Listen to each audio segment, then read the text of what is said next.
महाराजांच्या झिरो टोपावरती जैनांचा झेंडा.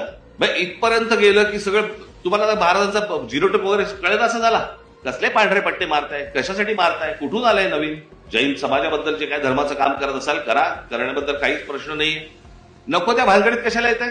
मध्यंतरी तो कबुतराचा विषय काढला होता, आता हा पांढऱ्या पट्ट्यांचा विषय. आणि हे राजकीय पक्षांच्या नादी लागून करतायत. सगळा जैन समाज असा नाहीये. मला त्यातले काही जण भेटायला येणार आहेत मला, त्याला मी त्यांच्याशी बोलीनच. तुम्ही राजकीय पक्षांच्या नादी लागून आमच्यावरती येऊ नका. तुमचा वापर केला जातोय, तुमची लोक भडकवली जात आहेत. तुमच्याकडे तुमच्या सोसायटीमध्ये कोणी येणार असतील तुमचे गारमेंट टाका, येऊन गेले की काढून टाका. तुम्ही सरसकट पांढरे पट्टे मारणार, काय सांगायचं तुम्हाला? पांढरे पट्टे मारून विनाकारण वाद निर्माण करतायत. इतकी वर्ष आम्ही इथे राहतो, इथे इतकी गुजराती लोक राहायची, पूर्वीपासून राहायची. तरी भांडण नाही, वाद नाही, काही नाही. ते आताच तर सुरू झालं गेल्या 10-12 वर्षात. धर्म आहे, धर्माच्या ठिकाणी तुम्ही धर्माचं काम करा ना. कोण नाही म्हणते तुम्हाला? आजपर्यंत तुम्हाला कोणी अडवलंय?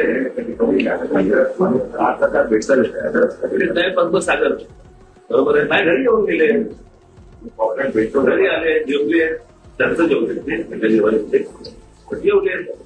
मला सगळे पॉकेट भेटले होते आतापर्यंत. मला तुम्हाला एवढं कधी सांगतोय, तुमच्या समाजाच्या लोकांना तुम्ही समजून सांगा.